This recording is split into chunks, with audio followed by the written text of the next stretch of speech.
Jenesis isiokwu nke 4 site n'amaokwu nke 1. Mmadụ ahụ wee mara arụ Eve, bụ nwunye ya. O wee tụrụ ime mụọ Ken, sị, enwetawo m nwoke site n'inye aka Jehova. Ọzọkwa, ọ mụọ nwanne ya nwoke bụ Ebel. Ebel wee bụrụ onye na-azụ igwe ewu na atụrụ, ma Ken bụ onye na-alụ ọrụ ubi. O rue n'ọgwụgwụ ụbọchị ụfọdụ, na Ken wetara ụfọdụ n'ime mkpụrụ ala ịbụ onyinye ịnata iru ọma enyere Jehova. Ebel kwa ya onwe ya wetakwara ụfọdụ n'ime ụmụ eburu ụzọ mụ nke igwe ewu na atụrụ ya, na ụfọdụ n'ime iberibe ha mara abụba. Jehova wee lee Ebel, lekwa onyinye ịnata iru ọma ya anya ọma. Ma Ken na onyinye ịnata iru ọma ya o leghị ha anya ọma. Ken wee wee iwe dị ọkụ nke ukwuu, iru ya wee gbarụa. Jehova wee sị Ken, n'ihi gịnị ka ị na-ewe iwe dị ọkụ? Ọ bụkwa n'ihi gịnị ka iru gị gbarụrụ? Ọ bụrụ na ị na-eme nke ọma, ọ bụghị mgbasa iru ka ị ga-enwe. Ọ bụrụkwa na ị meghị nke ọma, n'ọnụ ụzọ ka mmehie na-amakpu dịka anụ ọhịa. Ọ bụkwa n'ebe ị nọ ka ọchịchọ ya dị, ma o kwesịrị ka gị onwe gị chịa ya. Ken wee sị Ebel bụ nwanne ya, ka anyị jee n'ọhịa. O rue mgbe ha nọ n'ọhịa, na Ken biliri imegide Ebel bụ nwanne ya, wee gbuo ya.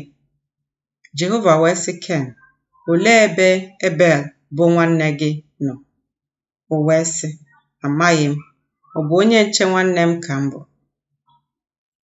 Ọ sị, gịnị ka ị meworo? Gee ntị, olu ọbara nwanne gị na-etiku m site n'ala. Ma ugbu a, onye a na-abụ ọnụ ka ị bụ site n'ala, nke saghere ọnụ ya ịnara ọbara nwanne gị n'aka gị. Mgbe ị na-alụ ọrụ ubi, ọ gaghị enye gị ike ya ọzọ. Onye na-aṅagharị n'ọsọ ka ị ga-abụ n'ụwa. Ken wee sị Jehova, ahụhụ ajọ omume m dị ukwuu karịa ogbugbu.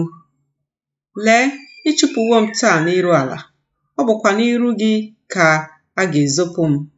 M ga-abụkwa onye na-aṅagharị n'ọsọ n'ụwa. Ọ ga-erukwa na onye ọbụla nke na-ahụ m ga-egbu m. Jehova wee sị ya, n'ihi nke a, onye ọbụla nke na-egbu Ken, okpukpu 7 ka a ga-abọ ọbọ n'arụ ya. Jehova wee doro Ken ihe ịrịba ama, ka onye ọbụla nke na-ahụ ya wee ghara itigbu ya. Ken wee si n'iru Jehova pụọ, biri n'ala Nọd, n'iru anyanwụ Iden. Ken wee mara arụ nwunye ya, o wee tụrụ ime mụọ Inọk. Ma Ken nọ na-ewu obodo, o wee kpọọ aha obodo ahụ dịka aha nwa ya nwoke si dị, Inọk. E wee mụọ Irad nye Inọk.